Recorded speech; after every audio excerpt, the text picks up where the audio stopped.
दो सिरों वाला जानवर जो है खुदा ने पैदा किया है। लाइक करें, शेयर करें, और जो शेयर नहीं करेगा वो काफिर होगा। इसी तरह से सिमुलेशंस दिखाई गई हैं और पीछे जो है वो कुरानी आयत लगी होती हैं और ये बता रहे होते हैं कि कुदरत के करिश्मे देखें ये वो।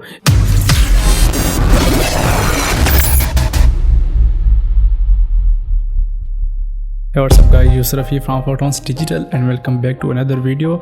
आज की इस वीडियो में हम कुछ ख़ास बातें VFX के रिलेटेड डिस्कस करने लगे हैं और उसमें सबसे ख़ास बात यह है कि हमें पहले ये पता होना चाहिए कि VFX को असल में यूज़ क्यों किया जाता है, उसका मकसद क्या है। अब कोई भी फिल्म मेकर या कोई भी स्टोरी टेलर अपनी स्टोरी को आगे कन्वे करना चाहता है तो अब मुमकिन है कि उसकी स्टोरी के अंदर कुछ एलिमेंट्स ऐसे हों कि वो रियल वर्ल्ड में उसे क्रिएट ना कर सकता हो, या फिर वो बहुत ज़्यादा महंगे हों कि उनको अचीव करना बहुत ज़्यादा जो है वो उसके लिए महंगा हो। तो उसके लिए फिर कंप्यूटर की मदद से VFX किए जाते हैं। कुछ CGI एनिमेशंस जो कुछ इस फील्ड के अंदर आता है वो सारा का सारा यूज़ किया जाता है और बाकायदा इसके ऊपर बहुत ज़्यादा टाइम लगता है, बहुत ज़्यादा पैसा खर्च होता है और बहुत ज़्यादा लोग जो हैं सिर्फ एक ही शार्ट के ऊपर काम करते हैं। मेजॉरिटी केसेस में जब भी लोग VFX के रिलेटेड चीज़ों को सीखते हैं तो उनको सालों लग जाते हैं, क्योंकि ये इतना टाइम टेकिंग प्रोसेस है कि आपको एक छोटी छोटी डिटेल सीखने में बहुत ज़्यादा वक्त लग जाता है। तो इसी तरह जो आर्टिस्ट इंडिविजुअली खुद से कुछ सीखते हैं तो वो सोशल मीडिया के ऊपर अपने जो एक्सपेरिमेंट्स होते हैं वो अपलोड करते हैं ताकि उनको थोड़ी सी मोटिवेशन मिले, थोड़ा सा क्रिटिसाइज़ किया जाए कि आप यहाँ पे एक चीज़ को गलत कर रहे हैं, यहाँ आप ये चीज़ आपने बहुत अच्छे से की है। तो अब उसकी कम्युनिटी फिर बढ़ती जाती है, उसको उस जैसे लोग मिलते हैं, फिर वो मज़ीद आगे बढ़ते रहते हैं। अब हो ये कि कुछ अर्सा पहले मैंने फेसबुक के ऊपर एक ऐसी वीडियो देखी जो कि एक आर्टिस्ट की थी, एक 3D आर्टिस्ट की थी। तो उसमें मसला ये था कि वो पाकिस्तानी बंदे ने शेयर की हुई थी और ऊपर कैप्शन लिखा हुआ था कि आई थिंक सियालकोट के किसी एक गांव में ये एक जिन है जिसने एक लड़की को पकड़ लिया है। अब वो वीडियो अगर मैं आपको दिखाऊं तो उसमें बाकायदा उसने एक क्लास सिमुलेशन और फिज़िक्स सिमुलेशन जो है वो बंदा उसके ऊपर बहुत ज़्यादा 3D एनिमेशन में बहुत ज़बरदस्त वीडियोस बनाता है। तो उसका चैनल का लिंक जो है वो डिस्क्रिप्शन में मिल जाएगा। तो अब उसकी वीडियोज़ को उठा के अब वो इस तरीके से रिप्रेजेंट कर रहे हैं कि ये खुदा न खासा कोई खुदा की तरफ से अजाब है या इस तरह का वाक़या जो है वो रियल लाइफ में हो रहा है। तो मैंने आपको पहले ही बताया है कि VFX की मदद से हम ऐसी चीज़ें अचीव करने की कोशिश करते हैं जो कि रियल वर्ल्ड में या तो पॉसिबल ना हो या उनको अचीव करने में बहुत ज़्यादा पैसा या वक्त लगता हो। इसके बदले में हम कंप्यूटर के ज़रिए इन चीज़ों को क्रिएट करते हैं। लेकिन अब मैंने कुछ और वीडियोस देखी जिसमें इसी तरह से सिमुलेशंस दिखाई गई हैं और पीछे जो है वो कुरानी आयत लगी होती हैं और ये बता रहे होते हैं कि कुदरत के करिश्मे देखें ये वो। इसी तरह अगर आपने पुरानी जब नया फ़ोटोशॉप जो है मैनिपुलेशन शुरू हुई थी तो उसके बाद से लेकर अभी तक कुछ इमेजेस होती हैं जिसमें मिरर इफेक्ट यूज़ किया जाता है। तो मैंने कितनी बार देखा है कि एक जो है वो बछड़ा या गाय वगैरह होती है उसको मिरर इमेजेस करके कह देते हैं कि ये देखें जी दो सिरों वाला जानवर जो है खुदा ने पैदा किया है। लाइक करें, शेयर करें, और जो शेयर नहीं करेगा वो काफिर होगा। तो ये थोड़ी सी एक चीज़ है जो कि हमें सीखनी चाहिए कि असल में जो कंटेंट आ रहा है वो कहाँ से आ रहा है और उसके पीछे तहकीक होनी चाहिए। अगर आप किसी का वर्क उठा के शेयर भी करते हैं तो काइंडली उसको मेंशन तो करें, मेंशन करें कि ये एक 3D VFX है या एक 3D एनिमेशन है, VFX यूज़ हुआ है, CGI एनिमेशन है, फ़लाँ आर्टिस्ट ने किया है। तो इन चीज़ों को मेंशन करना चाहिए, बजाय इसके कि आप उसको दूसरों को कुछ और प्रोजेक्ट कर रहे हैं इसके ज़रिए कि ये एक रियलिटी बेस्ड इमेज है, ये तस्वीर है या वीडियो है जो कि जिसका ताल्लुक़ किसी न किसी मजहबी चीज़ के साथ है।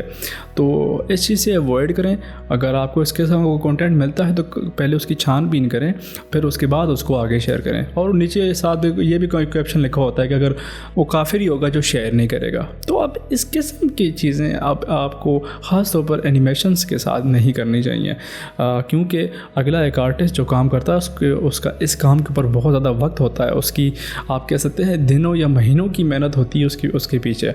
और अगर आप इस तरह का काम करेंगे तो आप ख़ुद अपने मज़हब की या अपने अकायद की तजलील कर रहे होते हैं। तो इस चीज़ से आपको अपने आप को अवॉइड करना चाहिए। अब दूसरी बात यह है कि आपको VFX के बारे में क्यों पता होना चाहिए।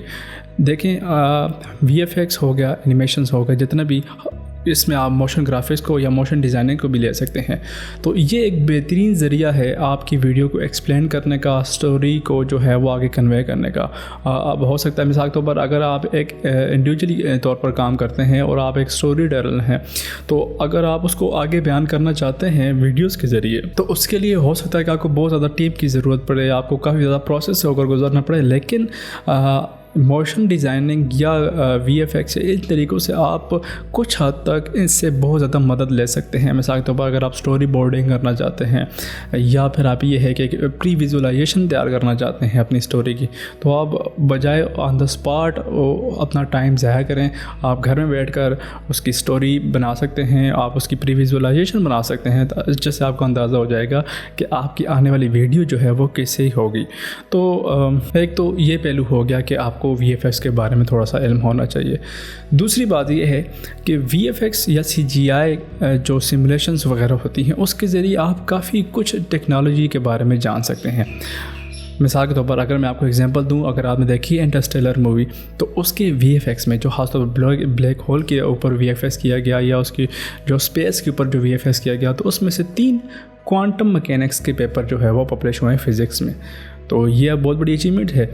यानी कि आप कंप्यूटर की टेक्नोलॉजी को यूज़ करके VFX के ज़रिए आप कई सारी ऐसी चीज़ें हैं जो कि रियल लाइफ में परफॉर्म करना या तो पॉसिबल नहीं है या तो बहुत ज़्यादा उनके ऊपर पैसा लगेगा, तो आप कंप्यूटर के अंदर उनको परफॉर्म कर सकते हैं।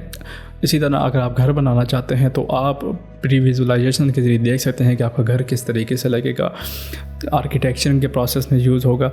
तो ये है कि आपको इतना नहीं लेकिन थोड़ा सा VFX के बारे में इल्म होना लाजमी है, ताकि आपको मिसगाइड न किया जाए, आपको पता चल सके कि आपके पास ऐसे टूल्स हैं या आपके पास ऐसे लोग हैं जो कि आपका काफ़ी नुकसान होने से बचा सकते हैं। मिसाल के तौर पर वो जैसा कि मैंने बात की कि आपको प्री विजुअलाइज करके बता दें, पहले से ये चीज़ बनने से पहले ही बता दें कि ये चीज़ इस तरीके से होगी, तो आपको थोड़ा सा अंदाज़ा भी हो जाएगा, आपका काफ़ी वक्त भी बच जाएगा और पैसे भी बच जाएंगे। और अगर आप VFX के बारे में कुछ ना कुछ बेहतर तरीके से जानना चाहते हैं तो काइंडली इस चैनल को सब्सक्राइब करें। मैं हफ्ते वक्फे बाद इस चैनल के ऊपर कुछ ना कुछ वीडियोस अपलोड करता रहता हूं और हो सकता है कि वो आपको VFX के नॉलेज गेन करने में थोड़ा सा मदद करें। अगर आपको ये वीडियो पसंद आई तो लाइक करें, कमेंट करें, शेयर करें, और अगर आपने अभी तक सब्सक्राइब नहीं किया हुआ तो